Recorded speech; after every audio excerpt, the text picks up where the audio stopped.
Technology ने लोगों के लाइफस्टाइल को अपने पास्ट जनरेशन से बेटर किया है। जैसे आज जल्द से जल्द जा सकते हैं वर्ल्ड में कहीं भी, किसी भी तरह की इन्फॉर्मेशन चाहिए हो मिनटों में एक्सेस कर सकते हैं। और ये सब पॉसिबल हुआ है टेक्नोलॉजी एंड इनोवेशन से। और इन इनोवेशन एंड टेक्नोलॉजी में इलेक्ट्रॉनिक्स चिप्स और कंप्यूटर्स का इंपॉर्टेंस रहा है आज के मॉडर्न वर्ल्ड के बनने में।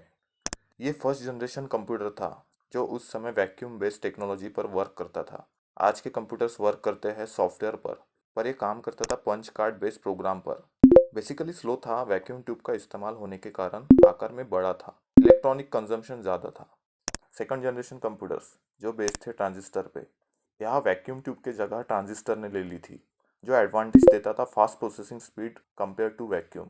आकार में बड़ा था, इलेक्ट्रॉनिक कंजम्पशन ज़्यादा थी, कमर्शियली वायबल नहीं था आम लोगों के लिए।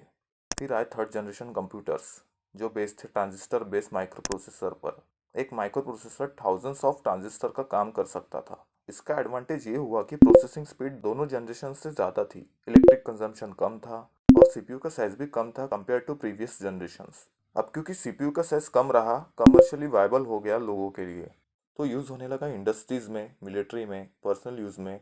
और इसका सबसे बड़ा एडवांटेज ये देखा कि वर्ल्ड कनेक्ट हो गया आपस में। तो माइक्रोचिप्स का यूज़ होने लगा आज के टेक्नोलॉजी में, जैसे कि मोबाइल फ़ोन्स।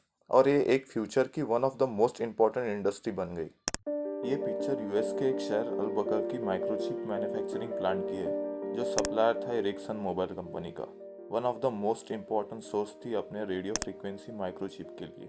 क्योंकि फैक्ट्री में आग लग जाने से मैन्युफैक्चरिंग प्लांट फेल रहा सप्लाई को कंटिन्यू रख पाने में, एरिक्सन का प्रोडक्शन बंद रहा महीनों के लिए। एरिक्सन ने सोचा सप्लाई चेन को सिंप्लीफाई रखने के लिए एक ही सोर्स पर डिपेंड रहा जाए, और ये एरिक्सन की बिग मिस्टेक रही। क्योंकि प्रोडक्शन बंद था महीनों से, मार्केट में डिमांड गैप फिल कर दी नोकिया जैसे मोबाइल कंपनीज ने। और 90s के एक जायंट मोबाइल कंपनी को मर्ज होना पड़ा सोनी के साथ इन ऑर्डर टू सर्वाइव। हम आज जिस आधुनिक विश्व में जी रहे हैं, ये सब चल रहा है इलेक्ट्रॉनिक्स पर। Computers, mobile phones, television, car, fighter jet, हर चीज़ इलेक्ट्रॉनिक्स पर डिपेंड है। इलेक्ट्रॉनिक्स हटा दे, मॉडर्न सिविलाइजेशन कोलैप्स हो जाएगी। ये सारे इलेक्ट्रॉनिक्स अल्टीमेट बेस्ड है सेमीकंडक्टर चिप्स पर। क्योंकि सेमीकंडक्टर से बनते हैं ट्रांजिस्टर, जिनसे बनते हैं माइक्रो प्रोसेसर चिप। सब जगह चिप्स लगे हैं, और इस सेमीकंडक्टर बनाने वाली चिप्स इंडस्ट्री में डोमिनेशन क्रिएट करने का प्लान है चाइना मिशन 2025। 2013 में जी जिनपिंग चाइना के प्रेसिडेंट बने और साथ में लाए vision made in China 2025 and one belt one road. क्या है मेड इन चाइना 2025 जो दुनिया आज बात कर रही है और अमेरिका डरा हुआ है मेड इन चाइना इनिशिएटिव से।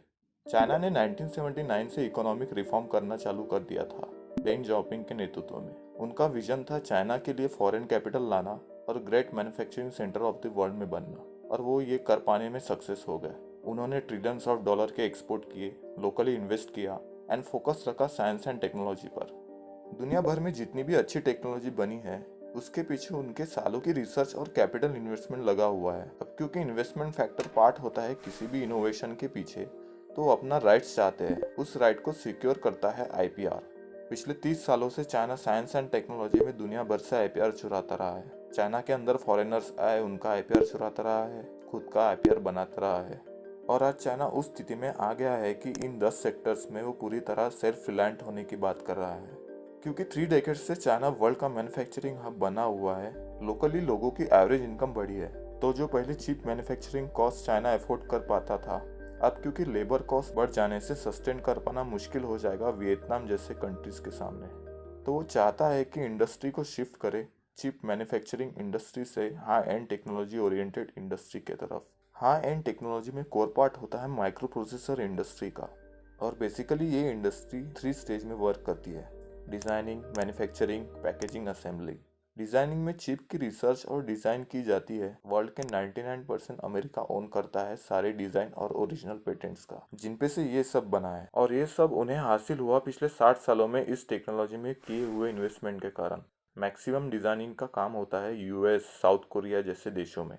फैब्रिकेशन, फैब या मैन्युफैक्चरिंग सेंटर। फैब यानी micro processor chips. Semiconductor transistor की मदद से माइक्रो प्रोसेसर चिप बनाना ये दुनिया का सबसे मुश्किल काम होता है, उनको कहते हैं फैब। दुनिया में जितने भी फैब्रिकेशन प्लांट चल रहे हैं आज, उसमें जो मशीनरी लगी हुई है काम करने की, उनमें मैक्सिमम डिजाइन है अमेरिकन पेटेंट होल्डर्स की। फैब इंडस्ट्री बेस्ड है ताइवान, यूएस जैसे कंट्रीज़ में। असेंबलिंग, टेस्टिंग एंड पैकेजिंग, यहाँ पार्ट्स की असेंबलिंग एंड टेस्टिंग होती है और ये इंडस्ट्री बेस्ड है ताइवान और यूएस में। चाइना वर्ल्ड में इलेक्ट्रॉनिक प्रोडक्ट्स का मैन्युफैक्चरर रहा है, तो वर्ल्ड की टोटल सेमीकंडक्टर चिप की डिमांड आधे से ज़्यादा चाइना की रही है, जो वो इंपोर्ट करता है बाहर के देशों से। क्योंकि चाइना का शेयर कम रहा है सेमीकंडक्टर इंडस्ट्री में, ओनली 16% बना पाता है टोटल डोमेस्टिक कंजम्पशन का, जो करीब 2019 के हिसाब से $300 बिलियन का रहा। कंपेयर करें तो ज़्यादा रहा है क्रूड ऑयल कंजम्पशन से।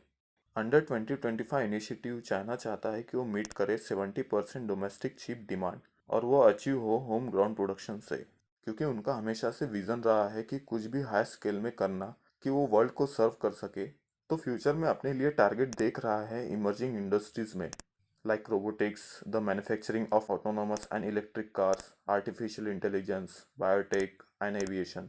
तो इस टारगेट को मीट करने के लिए वो सब्सिडाइज कर रहा है, जैसे कि low interest loans to domestic industries, rent free land and tax brackets in order to beat global competitors in the field. इस सब से चाइना चाहता है कि वो खुद को लिंक करे in global trade with high and manufacturing से।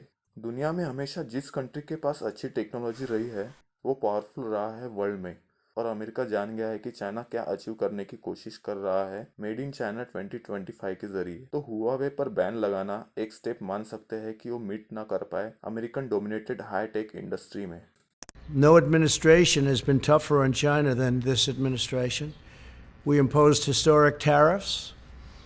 We stood up to China's intellectual property theft at a level that nobody's ever come close. We confronted untrustworthy Chinese technology and telecom providers. We convinced many countries, and I did this myself for the most part, not to use Huawei because we think it's an unsafe security risk. It's a big security risk. I talked many countries out of using it. If they want to do business with us, they can't use it. Just today, I believe that UK announced that they're not going to be using it. We withdrew from the Chinese-dominated. Chinese tech giant Huawei will no longer be able to buy semiconductor parts from major global tech firms beginning Tuesday, local time. This comes as Tuesday marks the date set by the U.S. Commerce Department last month when it announced a practical ban on non-American companies from selling components developed with American technologies. Transactions will only be allowed if the companies have special approval from the U.S. But with Washington heightening its level of sanctions against Beijing, the possibility of such approval seems to be low. The latest measure is expected to deal a big blow to the Chinese firm, as semiconductor parts such as DRAM and NAND memory are crucial for the development of smartphones. अब Huawei पर America में ban लगाया है, तो America नहीं चाहता कि semiconductor की सप्लाई हो हुआवे को, क्योंकि डिजाइन के राइट्स तो अमेरिका के हैं और ये प्रॉब्लम हो जाएगी हुआवे के लिए।